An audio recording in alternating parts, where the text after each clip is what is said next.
महाराष्ट्राची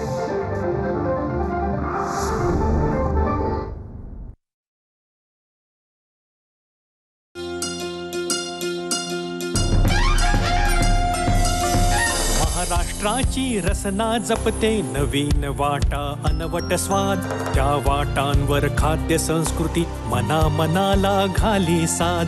कशी कोठुनी चव सापडे ओठांवरती येते दाद, जगण्याचे ही मर्म सांगतो इथला अनवट स्वाद. अनवट स्वाद, अनवट स्वाद, अनवट स्वाद, अनवट स्वाद. क्षण आला भाग्याचा, क्षण आला भाग्याचा, आला सौख्याचा, आला सौख्याचा. हासत मोदे नाचत नादे, हासत मोदे नाचत नादे, हे मन माझे हा हा हा हा. मंगल दिन हा आला सौख्याचा, क्षण आला भाग्याचा, आला सौख्याचा. वा वा वा वा वा.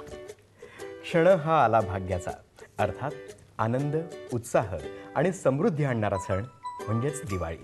अनवट स्वादच्या आजच्या दिवाळी विशेष भागात मी अमित काकडे तुम्हा सगळ्यांचं मनपूर्वक स्वागत करतो आणि तुम्हा साऱ्यांना दिवाळीच्या आम्हा दोघांकडूनही शुभेच्छा देतो. आज ज्यांच्या गाण्यानं कार्यक्रमाची सुरुवात झालेली आहे त्या उत्तम गायिका तर आहेतच, पण त्याचसोबत मीडिया कन्सल्टंट आणि अभिनेत्रीसुद्धा आहेत. काही नाटकांमधून त्यांनी अभिनयसुद्धा केला आहे. आणि हो, संगीत नाटकात पद कसं गातात त्याचा तुम्हाला अंदाज आलाच असेल नाही का? चला तर मग ओळख करून घेऊयात आणि भेटूयात पूर्णा दांडेकर कुलकर्णींशी. तुमचं मनपूर्वक स्वागत अनवट स्वादच्या किचनमध्ये. नमस्कार. थँक्यू. तुम्हाला देखील दिवाळीच्या खूप खूप शुभेच्छा. खूप खूप शुभेच्छा तुम्हालाही आणि सगळ्यांना. येस, धन्यवाद. मला फार बरं वाटलं आजच्या एपिसोडची सुरुवात इतक्या मंगलमय स्वरात झाली. म्हणजे पहाटेच्या वातावरणामध्ये कानावर एखादं नाट्यपद पडावं, दिवा तेवत असावा आणि त्याच मंद प्रकाशामध्ये हळूहळू उजेड व्हावा, दिवस उगावा आणि मग आपल्या दिनचर्येची सुरुवात व्हावी. दारातली रांगोळी आपलं लक्ष वेधून घ्यावी, आकाश कंदील सगळ्यांचं लक्ष वेधून घेत असतं. घरामध्ये फराळाचा सुगंध यावा. अजून काय काय म्हणावं दिवाळीबद्दल. अहो, या सणानं तुम्हा आम्हा सगळ्यांच्या आयुष्यात नुसता आनंद आणलाय आणि हा आनंद आपण घेत नाही तर त्याची देवाणघेवाण करतो, ती फार महत्त्वाची आहे. आपल्याला पाडगावकरांचं म्हणणं आठवत असेल ना, आत आपुल्या झरा वाहतो निळा निळा स्वच्छंद, जगणे म्हणजे उधळीत जाणे हृदयातील आनंद. तो आनंद उधळणारी सगळी मंडळी दिवाळीमध्ये आपल्याला पाहायला मिळतात. विशेषतः इतक्या उत्साहात असतात, फटाके फोडण्यामध्ये लहान मुलं वगैरे. आणि आम्ही माहिती आहे का, आम्ही अनवट स्वादमध्ये येणाऱ्या पाहुण्यांकडून वेगवेगळ्या रेसिपीज करून घेतो आणि आम्ही ते टेस्ट करण्यामध्ये सुद्धा आनंद शोधत असतो. तर आज तुम्ही आम्हाला कोणती रेसिपी दाखवणार आहात? आज आपण सांजोऱ्या बघणार आहोत. खास करून महाराष्ट्रात, कोकणात हा पदार्थ खूप फेमस आहे आणि साटोऱ्या म्हणून पण काही काही जण त्याला म्हणतात. बरं. त्याच्यामध्ये दिवाळीत खास त्या छोटूशा पुरीच्या आकारासारख्याही असतात आणि एकदम छान मध्यम गोड, सगळ्यांना आवडतील अशा. क्या बात. चला तर मग जाणून घेऊयात या रेसिपीसाठी लागणारं साहित्य. त्यासाठी लागणाऱ्या साहित्यामध्ये सारणासाठी सुकं खोबरं, तूप, गव्हाचं पीठ, खवा, पिठी साखर, खसखस, वेलची पूड, सांजोऱ्यांच्या बाहेरच्या कवरिंगसाठी मैदा, बारीक रवा, रिफाइंड तेल, मीठ, दूध, रिफाइंड तेल. साहित्य आपल्याला कळलेलं आहेच. आता आपण वळूयात कृतीकडे. आपण कुठून सुरुवात करणार आहोत? सुरुवात पहिली असते की कणिक मळून घेण्याची, म्हणजे सांजोऱ्यांचं बाहेरचं जे असतं ते करण्याची. तर त्याच्यासाठी आपण बारीक रवा आणि मैदा हे दोन्ही एका मोठ्या बाउलमध्ये घेणार आहोत. हा बारीक रवा घेतलेला आहे. आता साधारण आपण बघतोय तसं की एक 10 लोकांसाठी करायचं असेल तर 1-1 वाटी रवा बारीक आणि मैदा असं घ्यायचं असतं. मैदा शक्यतो चाळून घ्यायचा. पहिला घालूयात बारीक रवा, त्यानंतर आपण घेऊयात हा मैदा. मैदा चाळून घेऊन मग सपाट करायचा, नाहीतर तो जास्त होतो कधी. हे चवीनुसार मीठ घालायचं असतं, पण गोड पदार्थ असल्यामुळे खूपही मीठ घालायचं नाही. आता आपल्याला तेल गरम करायचंय हलकं. अंदाजे एका वाटीला जवळजवळ 3 पळ्या तरी तेल लागतं.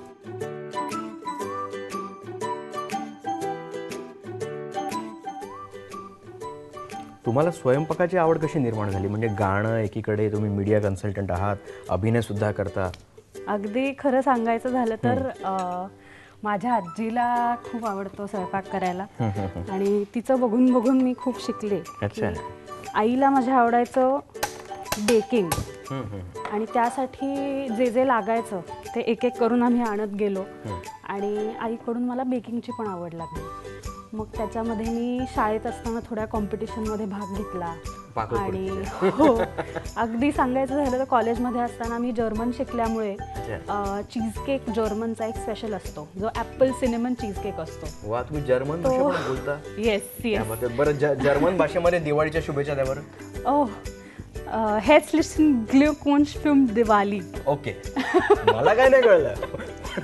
प्रश्न मीच टाकलेला होता, त्यामुळे मला कळलं शुभेच्छा दिल्यात. येस, तुमचं एक होतं. थँक्यू. बरं, फक्त जर्मनच की आणखी कोणती भाषा? तसं बघायला गेलं तर मी मराठी तर मातृभाषा असल्यामुळे बोलतेच, पण घरात एक वेगळ्या प्रकारचे संस्कार त्याच्यासाठी निर्माण झाले. गाणं किंबहुना नाटकात सुद्धा आजी आजोबा काम करायचे त्यामुळे. आणि माझ्या आजीचं नाव मधुवंती दांडेकर आणि आजोबांचं मोहन दांडेकर. क्या बात आहे. मला तुमच्या आजींचा तर तुम्ही उल्लेख केला तेव्हा त्यांचं एक वाक्य आठवतंय. त्यांनी एका मुलाखतीत म्हटलं होतं की कलावंत आणि रसिक यांच्यातली देवघेव म्हणजे नाटक. अगदी बरोबर. आणि रंगभूमीवर अभिनय करताना त्यांचं गाणं देखील तितकंच प्रसिद्ध झालं. आम्हाला आजच्या या एपिसोडमध्ये तुमच्याकडून आजीबाईंचं देखील एखादं पद ऐकायचं बरं का? जरूर जरूर, नक्की. आता आपण तेल जरा गरम झालेलं आहे, त्याच्यामुळे ते बंद करून ह्याच्यात तेल घालूया. ओके. आता तेलाला शक्यतो काही जण चमचा वापरतात, कारण तेल हे बघा कसं फसफसतं, त्याच्यामुळे चमचा वापरून ते सगळ्या पिठाला लागेल असं एकत्र करायचं. हे एकत्र आधी चमच्याने करून मग हाताने केलेलं कधीही चांगलं असतं, कारण सगळ्या ठिकाणी एकत्र लागणं हे महत्त्वाचं असतं. हल्लीच नुकतंच माझं लग्नही झालं, त्याच्यानंतर मी पहिल्यांदा पुरणपोळी सुद्धा करायचा प्रयत्न केला. पहिल्यांदा फसला, पण दुसऱ्यांदा मंगळागौरीच्या वेळेला एकदम 22 पुरणपोळ्या छान एकसंध झाल्या. त्याच्यामुळे स्वयंपाकाची आवड शक्यतो आजीमुळे निर्माण जास्त झाली आणि खाणारे खवय्ये आहेत आमच्याकडचे. मी सुद्धा भरपूर वेगवेगळ्या प्रकारचं काही ना काहीतरी खात असते, त्यामुळे तेही आहेच. आता हे झालंय एकत्र सगळं. आता आपण काय करणार आहे, ह्याच्यात बरोबर तेल घालून झाल्यानंतर पाणी घालायचं. अगदी थोडं चालेल, थोडंच घाला आधी, म्हणजे सुरुवातीला आपल्याला अंदाज येतो की बस सध्या की किती आपल्याला पाणी लागणार आहे. जास्त पाणी घातलं तर सैल कणिक होते. आता मैदा आहे ह्याच्यामुळे अजून सैल होते. गव्हाचं पीठ असतं तर शक्यतो कधी सैल होत नाही, पण गव्हाच्या पिठाने कसं रवा जास्त आपल्याला जाणवून येतो दाताखाली, म्हणून मैदा आणि रवा हे कॉम्बिनेशन. या छोट्या छोट्या टिप्स असतात ना, त्या आपल्याकडे म्हणतात ना आजीबाईचा बटवा, हे सगळं त्याच्यातलंच आहे. तर आपल्याला पूर्ण जे सांगतायत ना ते तुम्ही अगदी बारकाईने टिपाबार काय, हे फार महत्त्वाचं आहे. आता हे जे पूर्ण झालेलं आहे बाइंड, ह्याच्यानंतर आपल्याला ते स्टोअर करायचं असतं आणि मग आपण सारणाकडे वळतो. तो स्टोअर करण्यामागचं कारण काय की रवा जो फुगतो तो फुगून त्याच्यानंतर त्याची ती कन्सिस्टन्सी लाटायला सोपी पडते. किती वेळ ठेवायचा पण तो तसं बघायला गेलं तर साधारण अर्धा तास ठेवावं, त्यापेक्षा जास्त ठेवू नये, नाही तर कोरडा पडतो मैदा. खूप तेल घ्यायचं नाही, अगदी पावच चमचा घेतलं असं फक्त त्याच्यावरनं फिरवायचं आणि हाताला लागू द्यायचं. म्हणजे का की हाताचं सगळं निघतं त्याच्यात. आणि तेलाने एकसंध मळून घ्यायचं. मळून घेऊन सगळं आजूबाजूचं कडेचं घेऊन त्याचा एक छान गोळा करायचा आणि असं बघायचं की हे रिटेन राहील. अगदी वर एकदम पण नाही आलं पाहिजे, पण खूप खोलगट गेलं की तसायचं नाही, थोडं रिटेन झालं पाहिजे. म्हणून ते आपण म्हणतो की व्यवस्थित मळून घेणं गरजेचं आहे. आताही आपण रेस्ट करू. आजीने नातीला जबरदस्त तयार केलं, फक्त गाण्यातच नाही, अभिनयातच नाही, तर स्वयंपाकातही. क्या बात आहे. आता आपण काय करूयात? आता हे रेस्ट करायला ठेवूयात. अर्ध्या हे तासासाठी. इकडेच अर्ध्या तासासाठी ठेवूयात. बरं आणि त्याच्याबरोबर मग आपण आता सारणाची तयारी चालू करू. बरं. आता आपण कढई घेऊया. कढई. येस. तवा तर तापलेला आहे, म्हणजे असं आपण हात धरून अगदी बारकी धग लागते आपल्याला, तर त्याच्यानुसार तवा तापलाय म्हणायचं. तर एक एक आपण सुरुवातीपासून घालत जाऊया. पहिला करूयात नंबर सुकं खोबरं. ह्याला काही काही जण डेसिकेटेड कोकोनट पण म्हणतात. सुकं खोबरं शक्यतो सगळ्यांना वाटतं की फक्त वाटी खोबरंच असतं. मधुवंती दांडेकर हे नाव अवघ्या महाराष्ट्राला अगदी सुपरिचित आहे. विशेषतः संगीतावर आणि नाटकांवर प्रेम करणाऱ्यांसाठी त्यांनी गायलेल्या पदांचा एक अनमोल ठेवा आजही अनेक जण आपल्या प्लेलिस्टमध्ये ठेवत आहेत. आणि मला आनंद वाटतोय की तुम्ही त्यांचा वारसा चालवताय. गाण्यासोबत अभिनय वगैरे. बरं मला एक सांगा, सुरुवातीला तुम्ही गाणं आजीकडून शिकलात, पण नंतर त्यात अजून कोणा गुरूंकडून तुम्ही शिकलात का? मेनली आता तसं बघायला गेलं तर क्लासिकल गाणं असेल किंवा सेमी क्लासिकल असेल, ते दोन्ही मी आजीकडून शिकले. पण तसं बघायला गेलं तर क्लासिकलसाठी स्पेशली मला मंजिरे आलेगावकरांकडे आजीने घातलं होतं. कारण त्यांचं शेवटी घराण्याचाही फरक पडतो आणि एक्सप्लोर करणं हे मला लहानपणी आजीने वाव दिल्यामुळे खूप जमलं. आणि वेगवेगळ्या घराण्यांचं क्लासिकल गाणं शिकल्यामुळे बाकीचाही सेमी क्लासिकलचा किंवा लाईटचा बेस तयार होतो, तो माझा झाला. मग मी फॉर अ ब्रीफ टाईम मंजिरे आलेगावकरांकडे पण शिकले. आणि मग तुमचं शिक्षण? मी फर्ग्युसन कॉलेजमधनं ग्रॅज्युएट आहे आणि माझं ग्योथे इन्स्टिट्यूट मॅक्समिलर भवनमधनं जर्मन झालं आहे. C1 लेवल झालेली आहे. Also I have completed communicative English level 4 from Trinity College of London, which is a distance course. लालसर जे होतं ना, आता हे सगळं लालसर झालेलं नाही, तर थोडं आणखी आपण भाजायचं. म्हणजे हे आपल्याला जे दिसतं तव्याच्या बेसला त्याला हलकं तेल सुटायला लागतं. मग त्याच्यानंतर हे भाजून घ्यायचं. बारीक करायचा गॅस, कधीही गॅस खूप मोठा ठेवायचा नाही. त्याच्यामुळे आपण अगदी हलकं ते काढून घेऊया. पूर्णाजी, आता आपण हे केलं, इथून पुढे काय करायचंय? तुम्ही मला आधी पूर्णाजी म्हणू नका, पूर्णाच म्हणा. मी पण तुम्हाला तूच म्हणते. आता जरा हलकं हलकं वाटतंय. युजली काय होतं, आपण कधी कधी समवयस्कर वगैरे असतो ना, तर थोडंसं ते जी वगैरे म्हणणं थोडं मला पण जड जातं. पण तुम्ही वातावरण अगदी हलकं केलं. सवय नाही आहे. तुम्ही नाही, तू. चलो ये बात. इस बात पे 2 करंजी आपको. पण तुमच्या 4 सांजोऱ्या खाईन मी. येस, नक्की नक्की. बरं, आता काय देऊ? खसखस घेऊया आपण सगळ्यात छोट्या बाउलमध्ये जी आहे. आता खसखस ही अशी असते की लवकर भाजली जाते आणि आपला पॅन पण मोठा आहे, त्याच्यामुळे पटकन भाजून घ्यायची. आपण ती ही कमी घ्यायची असते. ही साधारण 20 ते 30 ग्रॅमच घ्यायची असते. बरं. खसखस हा आपल्याकडे इतका अनेकदा वापरला जाणारा पदार्थ आहे, पण विदेशात गेलेले अनेक लोक खसखस खाण्यासाठी अक्षरशः तरसतात. हो. One of the reasons I learned German is की म्हणजे मला भाषांची आवड आहे म्हणूनही, पण मला हे खूप म्हणजे जाणवलं जेव्हा जर्मन शिकले तेव्हा, की मराठी आणि जर्मनमध्ये भरपूर साम्य आहे. तसं बघायला गेलं तर जसं आपण मराठीत ते टेबल, ती खुर्ची असं म्हणतो, म्हणजे तो ती ते जे आपण लिंगभाव करतो, तसंच जर्मनमध्ये सुद्धा देर दी दास असंच केलेलं आहे. तर बऱ्यापैकी इंग्लिश जर्मन हे सेम नसता मराठी जर्मन सेम आहे. हे तेव्हा मला कळलं जेव्हा मी शिकायला लागले. खसखशीचा वास यायला लागला असेल, त्याच्यामुळे आता हे खसखशीचं झालेलं आहे. खसखस कमी असल्यामुळे आपल्याला पटकन काढून घेता येते. पूर्ण येस. तू स्वयंपाकामध्ये इतकी तरबेज आहेस, सासरचे खुश असतील ना? म्हणजे तुझा इकडचा किचन मधला वावर पाहता मला असं वाटतं की लग्नाच्या अगोदरच बऱ्यापैकी अनेक पदार्थ करून तू पूर्णतः तयार झाली किचनसाठी. नाही, तसं बघायला गेलं तर माझा नवरा वेदांतही मला खूप मदत करतो. तो सुद्धा शेफ आहे, त्याने सुद्धा हॉटेल मॅनेजमेंट केलेलं आहे. अरे वा. त्याच्यामुळे मोस्ट ऑफ द टाइम्स जेव्हा मी ऑफिसमध्ये असते तेव्हा मी घरी आल्यावर मला जेवायला हातात मिळतं ताट. आता खसखस झाल्यानंतर आपण कणिक घेणार. बरं.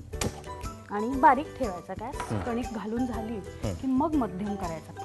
आता कणिक सुद्धा 1 वाटीच्या मापाने घेतली. 1 वाटीपेक्षा अर्धी वाटी थोडी जास्त घेतली, कारण आपण त्याच्यात तूप घालून ती भाजतो, म्हणजे खरपूस असा एक प्रकार येतो त्याला.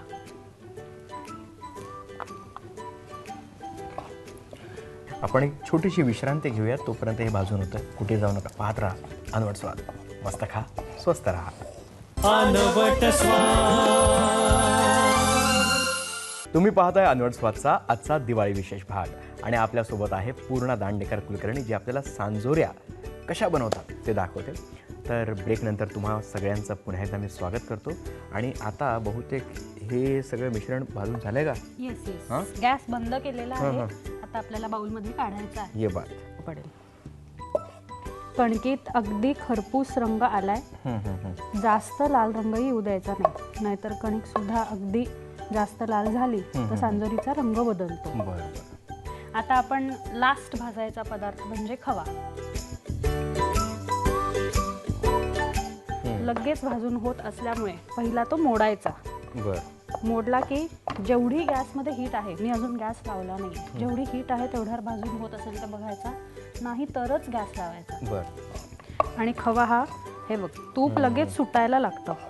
मी अजूनही गॅस लावलेला नाही. खवा भाजून घेऊया. वास आला खव्याचा. येस. गॅस न लावता हा सगळा खवा व्यवस्थित गरम झालेला आहे. बरं. आता हा हलका आपण असा काढून घेऊया आणि कढईतनं सुद्धा असा चमच्याने काढू, म्हणजे पटकन काढता येईल.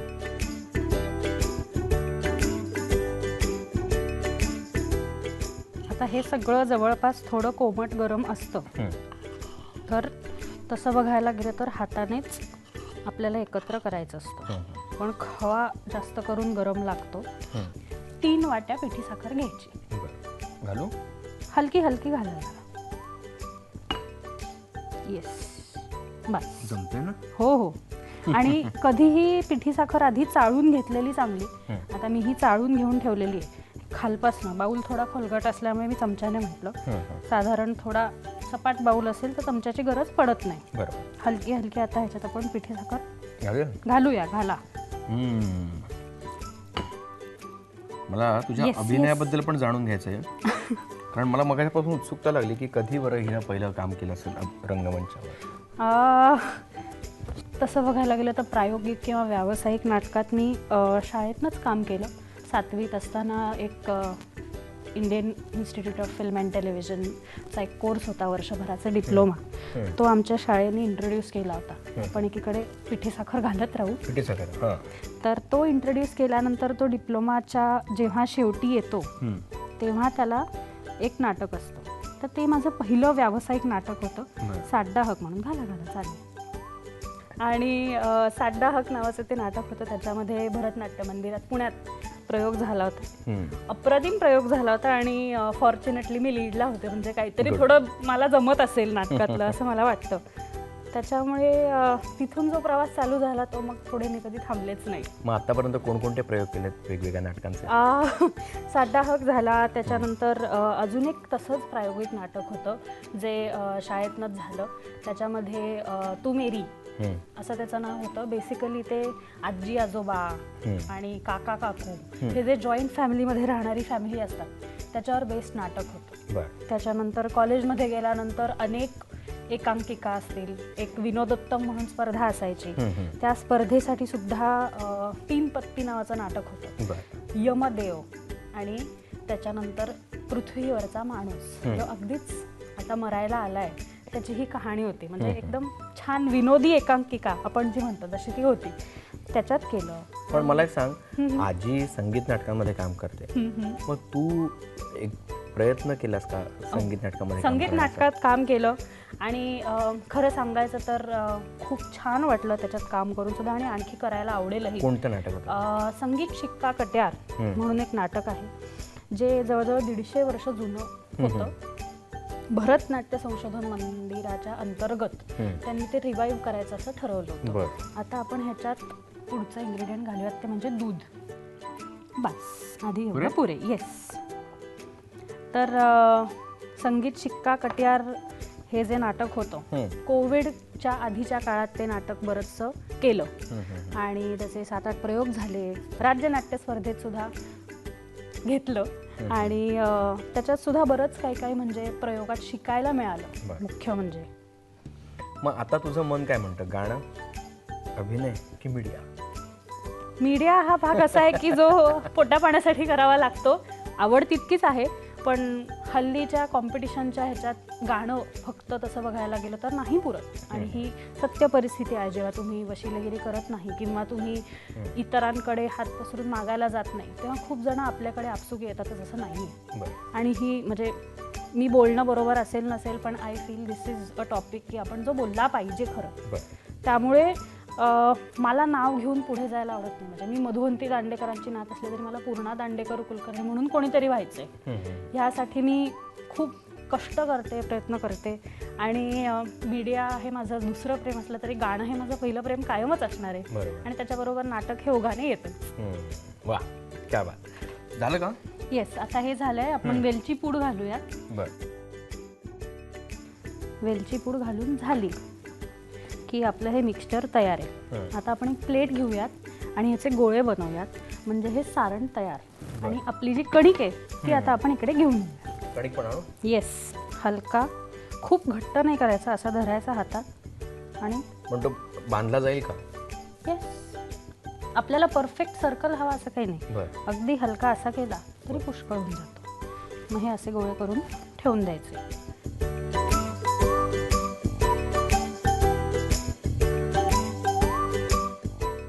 हे आपले गोळे तयार आहेत. अनवट ही अशी प्रॉपर झालेली आहे कणिक. करेक्ट. बरोबर. आता ही कणिक घ्यायची, त्याच्या अगदी हलक्या म्हणजे रोल करून घ्यायची की असं असं हाफ हाफ करून जेवढं हे आहे त्याच्याच प्रमाणे हे एवढं करून घ्यायचं. बरं. समसमान. तूप आणलेलं आहे. चालेल. हे तूप. आता ह्याला किती? अगदी कमी आणखी केलं तरी चालेल. येस, बस, भरपूर झालं. गॅस थोडा बारीक कर. अगदी खूप मोठ्या गॅसवर का नाही करायचं, तर मैदा आहे, पटकन करपतो. असा गोल करून घ्यायचा. गोल करून झाला की थोडा थापून असं आपण जसं काही जण मोदकाला करतात तसं आपण मोदकासारखं हे थोडं असं दाबून घ्यायचं. आणि मग हा जो गोळा असतो तो ह्याच्यात घालायचा. तो घालून हलका खाली खाली दाबत जायचा.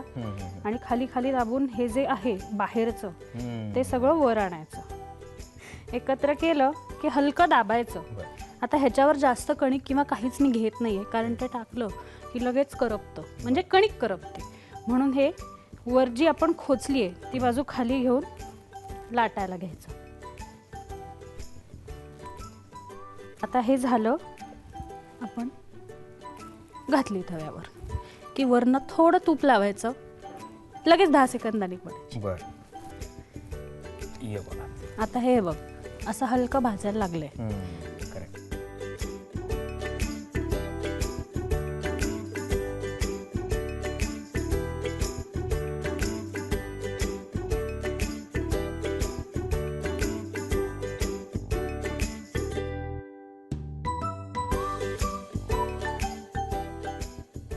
आता झाली प्रॅक्टिस थोडीशी. 3-4 झाल्यात ना. Yes yes. ह्याच्यामध्ये असं असतं की सांजोरी फुगू द्यायची नाही. फुगली की एकदम लगेच पण नाही फोडायची, पण टम्म फुगली तर सारण बाहेर येऊ शकतं, कारण ते फुगली की फुटते ना हलकी, त्याच्यामुळे. आता हे पलटून घेऊया आपण लगेच. येस येस, कारण का ह्या बाजूने फुगायला लागली आहे ना थोडी. हां, आता हे असं खरपूस व्यवस्थित झालेलं आहे. कडेचं बरोबर दाबायचं म्हणजे ते शिजतं सगळं आणि एकसंध सगळं क्रिस्पी आणि छान खरपूस होतं. तर मंडळी, तुम्ही सगळेजण पाहू शकता आपण या सांजोऱ्या रेडी केलेल्या आहेत. आणि या सांजोऱ्या नुसत्याच खायच्या की खरं सांगायचं तर जेव्हा आपण फराळ मांडतो तेव्हा फराळासकट ह्या सांजोऱ्या नुसत्या खाल्ल्या जातात. पण कधी कधी फराळ आपण जो दुसऱ्या दिवशी खातो तो जास्त स्वादिष्ट लागतो, तर ह्या नाश्त्याला दुधाबरोबर खाल्ल्या जातात. मोस्टली नुसत्याच. तर मंडळी, आजची आपली ही रेसिपी फायनली डन.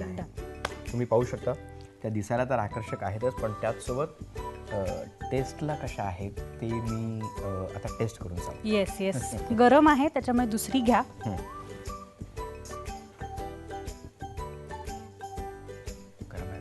हो.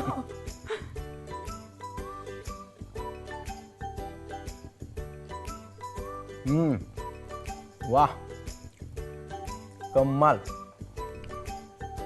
याची चव पूर्ण खऱ्या अर्थाने अनवट आहे असं मी म्हणेन. अनवट स्वच्छ दिवाळी विशेष भागामध्ये तू जी काही सांजोरी बनवली तुम्ही अक्षय तृतीयेला नक्की ट्राय करेन.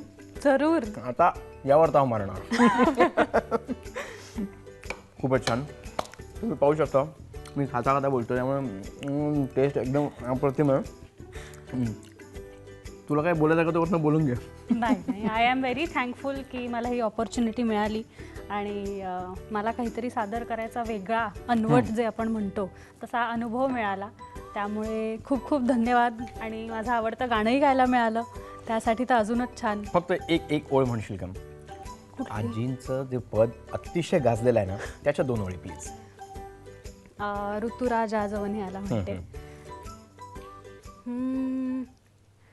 ऋतुराज आजवणी आला, ऋतुराज आजमनी आला, नव सुमनांचा नव कलिकांचा, नव सुमनांचा नव कलिकांचा, बहर घेऊनी आला, बहर घेऊनी आला, बहर घेऊनी आला, ऋतुराज आजवणी आला, ऋतुराज आजमनी आला. क्या बात आहे. थँक्यू. मधुवंती दांडेकर हे अतिशय गाजलेलं नाट्यपद मधुवंती दांडेकर यांचं आहे. आणि आजी आम्ही तुमचे देखील आभार मानतो कारण तुम्ही इतका अनमोल ठेवा नाट्यसंगीताच्या रूपातून इतक्या आमच्यासारख्या सगळ्या लाडक्या प्रेक्षकांना दिलेला आहे. मधुवंती दांडेकर यांनी गायलेले हे नाट्यपद सर्वश्रुत आहे, सुपरिचित आहे आणि खूप प्रसिद्धसुद्धा आहे. आज ते पद गाऊन तू आम्हालाच नाही तर लिव्हिंग लेजंडलाच देखील मानवंदना दिलेली आहे. त्यामुळे आजी आम्ही तुमचे देखील आभार मानतो. तुमचं प्रेम असंच असू द्या. आणि पूर्णा फायनली ही जी रेसिपी तू करून दाखवलीस त्याबद्दल खरंच तुझे खूप खूप आभार. थँक्यू. दिवाळीच्या या चांगल्या मोसमामध्ये विशेषतः तू आमच्याकडे आलीस आणि अनवट स्वच्छ किचनमध्ये ही रेसिपी करून दाखवली. तर तू नेहमी येत राहा, वेगवेगळे प्रयोग करत राहा आणि त्याचसोबत गाण्यामध्ये, अभिनयामध्ये आणि तुझ्या मीडिया कन्सल्टंटच्या जॉबमध्ये देखील तुला घवघवीत यश मिळो या शुभेच्छांसह खूप खूप आम्ही धन्यवाद. तुझी रजा घेतो. नक्की नक्की. खूप खूप धन्यवाद. धन्यवाद.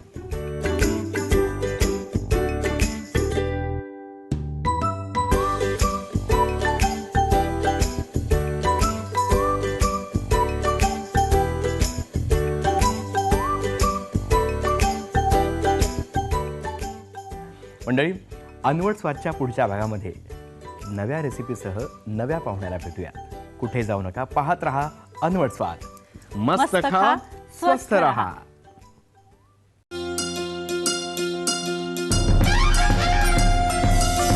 महाराष्ट्राची रसना जपते नवीन वाटा अनवट स्वाद.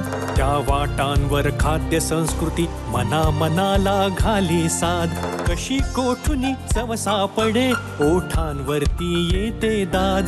जगण्याचे ही मर्म सांगतो इथला अनवट स्वाद. अनवट स्वाद, अनवट स्वाद, अनवट स्वाद, अनवट स्वाद.